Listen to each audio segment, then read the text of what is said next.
All right, YouTube. I've had a chance to use my Bobcat Customs knives, the Survivor, the tracker knife by Bobcat Knives.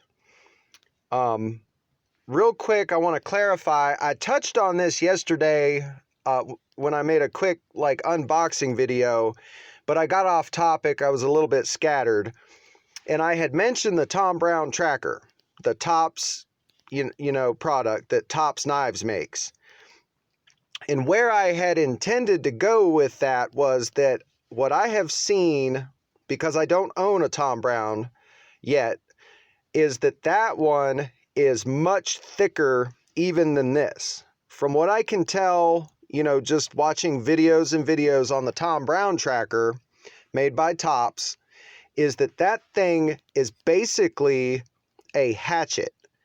It is extremely thick, much thicker even than this, which is by no means a flimsy knife. I mean, this thing is freaking stout, but I do believe, just from what I see, that the Tops tracker, the Tom Brown, is even quite a lot thicker than this.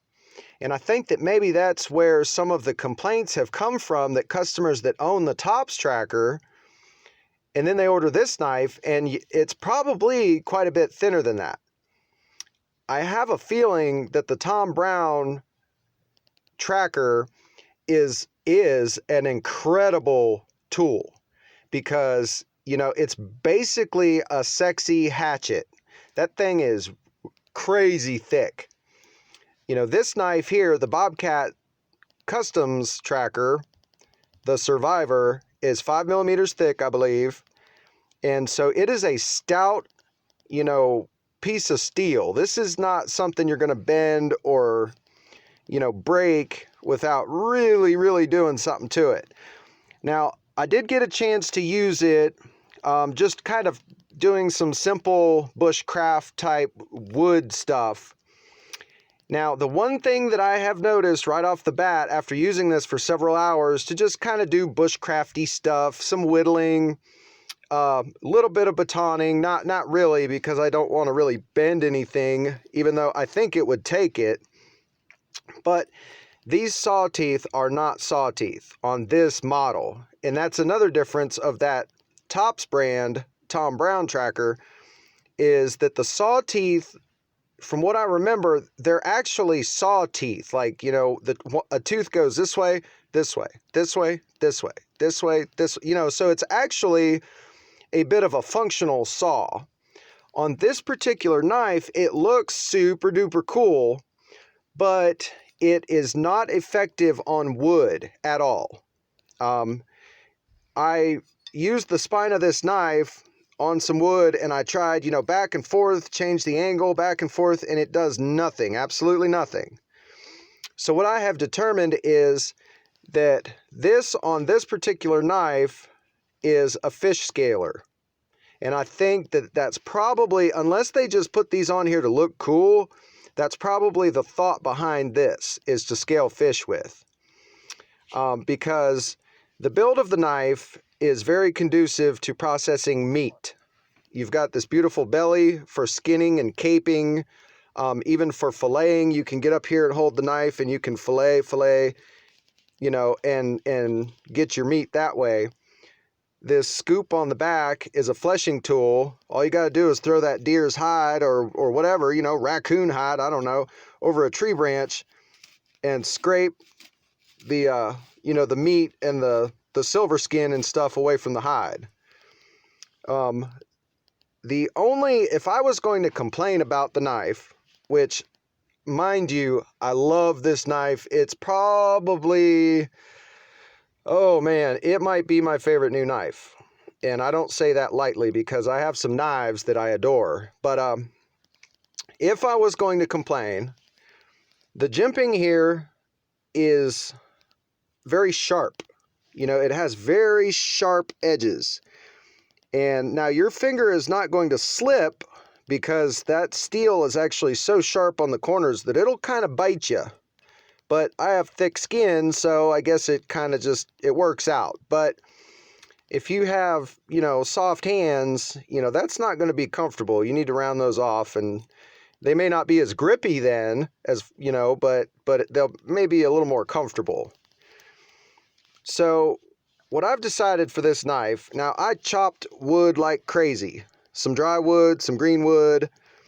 There's no rust on the blade. Any discoloration that you're seeing is just crap from I was basically fleshing some green trees, little just weeds, that had popped up in my backyard, and I was out there skinning some of the bark off of the little saplings that I don't want to grow. They got to go anyway, so might as well practice on them. So again, really good knife, highly recommend it. And for those of you that don't maybe know, because I actually just learned this recently, the black linen micarta, the neat thing about linen micarta is it comes from the factory, slick smooth, like shellacked. But because it's, many, many layers of linen and epoxy compressed into a solid, like composite type material, there's fabric in here. It's compressed fabric and epoxy. So it comes pretty smooth, and because of the shape of the grip, it's not going to come out of your hand. But if you were wanting a better grip, you can actually take some rough grit sandpaper and rough this surface up to kind of wake up those linen fibers, and it'll actually make it much grippier. I'm probably going to leave the handle as it is, which, yes, is smooth, almost slick, but it does have just enough texture to where it kind of just, reacts very well with the texture of your skin. Like, it feels like a secure grip. Aggressive jimping, your finger's not going to slide up. Really good knife. I just very much highly recommend the Bobcat Customs tracker knife, the Survivor, the BC 500, the tracker. Probably going to put up some more videos on this knife. As soon as I go catch me a deer, I'm going to be able to tell you a little more about how well this actually works for meat processing. As far as the D2 steel and the quality of the steel, I'm absolutely thrilled. I was chopping wood with this, mostly with this edge, some with this edge. And because of the shape of this knife and that it is actually very forward heavy, your weight kind of hits right here. It works really well as a hatchet. Now, it's not extremely heavy, so, you're not going to, when you chop with it, you're not going to get a deep, deep, deep bite just because it's the weight of a heavy knife. It's not the weight of a hatchet. If you want to chop down trees and process, tons of wood, I would just recommend a good hatchet with a belt sheath that you can carry with you. This knife is kind of, to me, the best of everything. It can be a hatchet. It can be, it can make feather sticks. It can process meat. It can process fish meat. It can kind of do everything except saw. That's the only thing, is that this is not a sawback by any stretch of the imagination. Looks really cool. Probably work amazing for scaling fish. You cannot even so much as really dent wood with this. It just kind of doesn't do anything. So I hope the video helps, and I hope I explained myself a little bit better about mentioning the Tom Brown tracker, which of course is famous. Everyone knows it. It, I believe, is a whole lot thicker than this knife, which, when you add that kind of weight, it really would turn this into more of a hatchet than this particular knife. Now, if I am carrying a hunting knife into the woods with my rifle and my rucksack, I maybe don't want a 6-pound chunk of steel hanging off my belt. So this knife here, I think I made a good purchase. I am thrilled with the weight. It's solid, you know it's there, but it's not dragging you down. If you fell in a lake with this thing, you could still swim. It's not going to pull you to the bottom. Now that name brand other tracker, you know, I don't know how heavy it is, but it's got to be a lot heavier than this because it's a whole lot thicker. I will be picking up a Tom Brown just because I like them. You know, I just think it's super cool, and I think that the extra thickness would be nice for actually being able to chop into wood. But for now, this is the knife that I have. This is the knife that I really like, and I would highly recommend this purchase to anyone. For $60, you get a really beautiful chunk of D2 steel that is handcrafted into this, and it comes with a nice left-handed, little weird, leather sheath that is just really nice. So, you know, if you just need a good hunting knife, man, go pick this up. Or miss.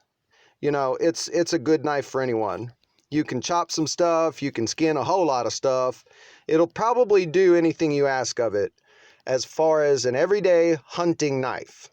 I would definitely I'm bringing this into the woods with me to go catch deers and turkeys. So, sorry that I kind of ramble on. I'm not a professional YouTuber. I don't have a script. I just kind of try to share my mind the best I can. And I know that there are some more professional knife reviewers out there who probably do a much better job, but I'm just an average guy. I have an average job, and I love the outdoors. I have 2 sons in Boy Scouts. I have a daughter in Girl Scouts. So we are always on the search for that tool, you know, that next tool, that thing that's going to make life at camp even better. I'm going to tell you right now, this is one of those tools. I definitely recommend this to any outdoorsman without a second glance. Pick it up, $60, Bobcat Customs Knives, the Survivor. Thank you, and enjoy.